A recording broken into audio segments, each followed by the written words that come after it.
Welcome back to another episode. Like and subscribe and hit that bell. So today we got a Lexus RX 300. Trying to give it a year, but I don't see this. Oh, I'm sorry. It's a 12 of 2000, which makes it a 2001.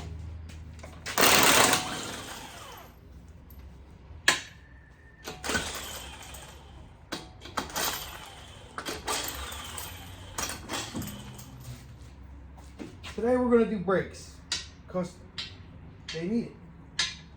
Because the person states that if you're a grinding noise coming from the brakes.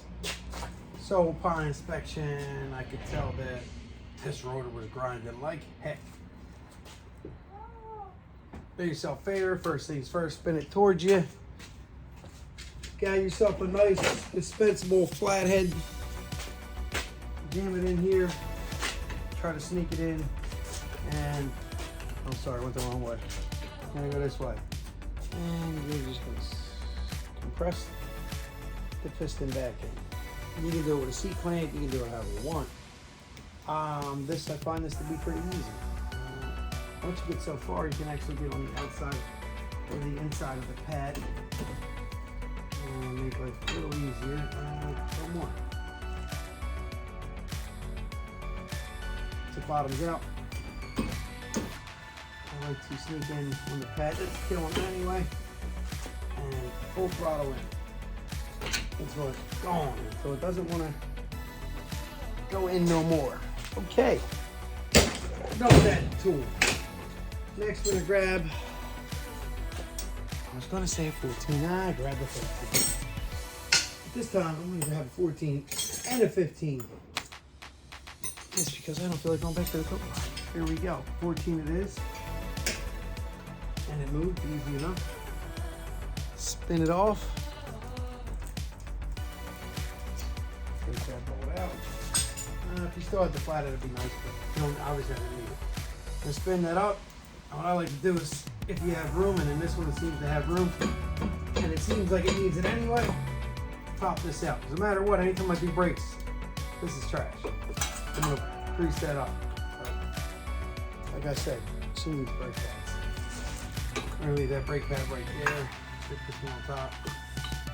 Just because it doesn't seem like that's in all the way. You do not want to have to go back later. Try to push it in if you got everything together. So, get yourself a handy little C-clamp. And get it all the way in.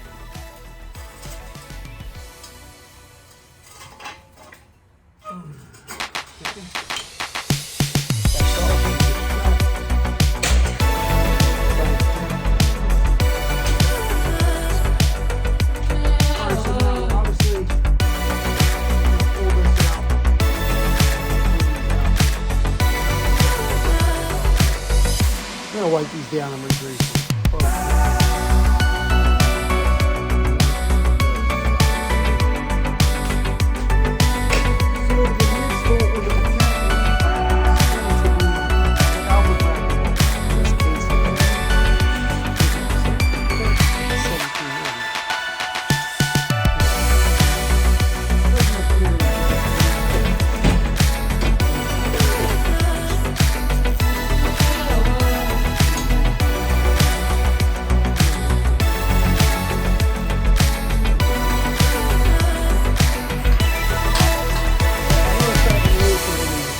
them.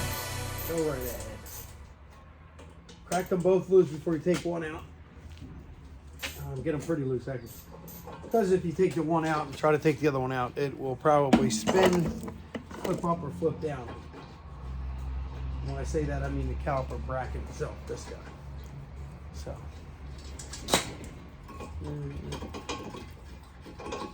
Now, depending on the brake pads that they brought me, I will either have new metal shims, or I'll be cleaning these ones with a wire brush.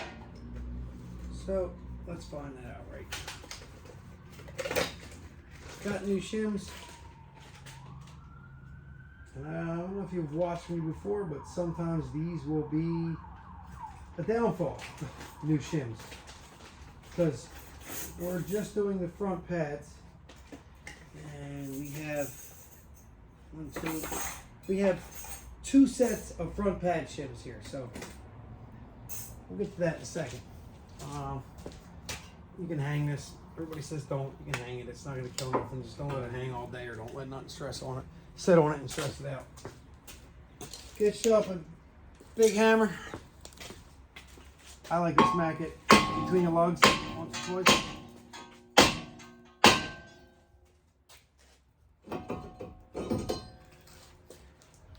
And there's your culprit. So now, take a wire brush and clean this off a little bit.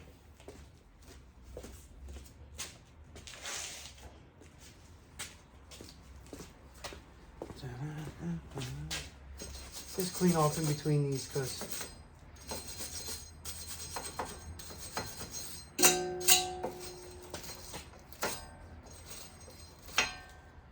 you don't want to have to deal with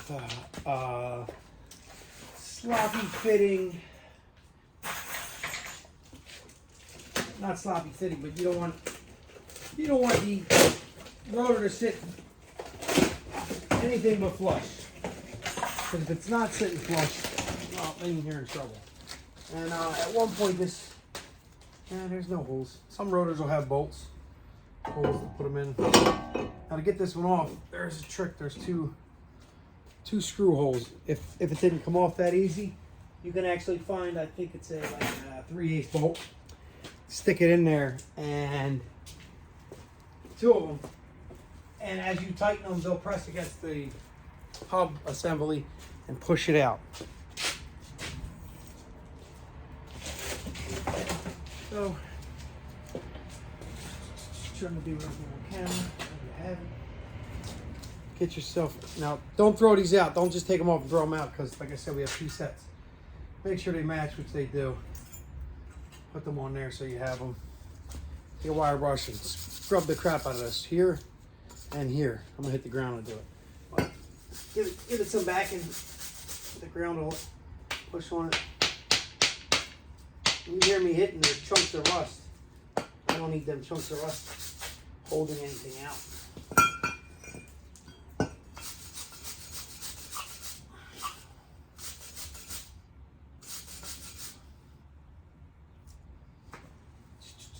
Now I need a rag to clean this off with and to re-lube it. And let's move it out here.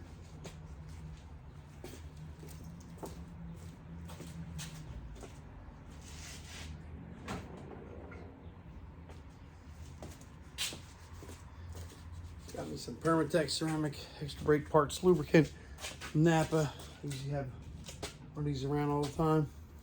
Holy crap, we're at 8 minutes. What? You're gonna just take this thing and lube it up.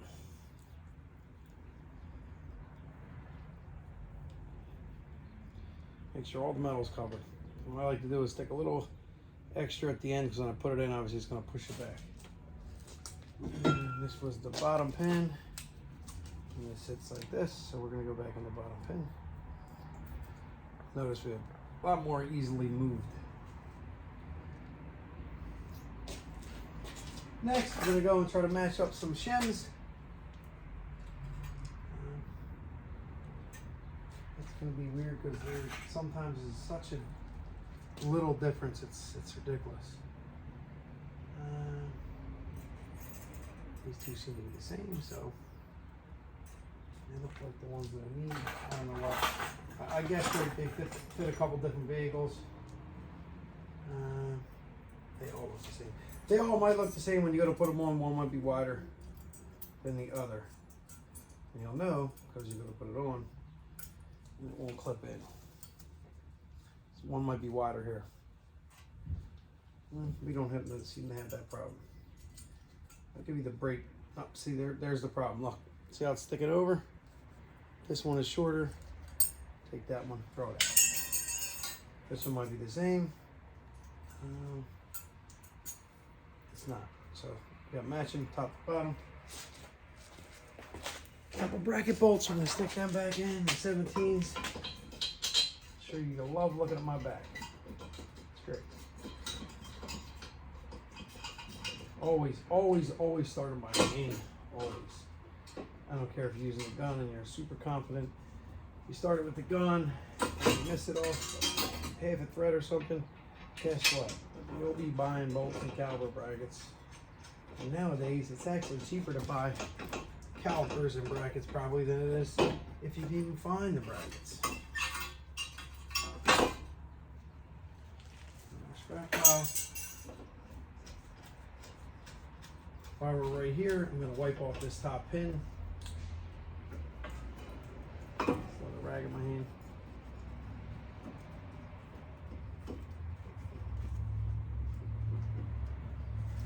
Now this rubber that's on this top pin sometimes will fight you. I'm not going to sit here and lie. I always try to give that extra lube because it fights you going in and it comes off. It's not the end of the world. You don't have to run and get a new pin, but you know, I guess you should because it's manufacturer's spec. But again, a little extra on the X end. Grab yourself pads. Make sure that they're not in outer. These particular pads set comes with two squealers. The squealer goes where it goes, obviously. Top corner on this one. Let's see. Come on, don't fight me here. There's your squealer. I always like my squealers to be on the inside. People will tell you different. People prefer different. I prefer that. There we go. The pin back in. Now, good. This is a good example. I was going to say, whenever you're doing this, watch, because see this hose? This hose can be twisted, and it might go back down, no problem. But if it does and it's twisted and it goes back down, you take the chance of that hose pinching. And when it pinches, what it will do, I have a video on this actually. I think it was a Lincoln Navigator or something. When it pinches, what it does in turn is that it grabs the brake and it puts it on. So it'll be like the brake is on and locked on. All right, make sure you line up your bolts on the bottom. Your bolt, I'm sorry.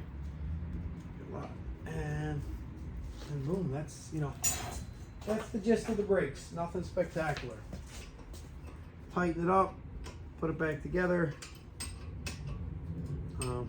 So now I just did this as a quickie to show you how to do it exactly.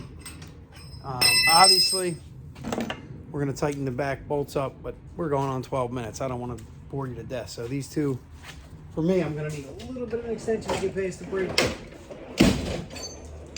But that's going to be the end of the video. Like and subscribe for more handy, helpful hints. We're using this to get there.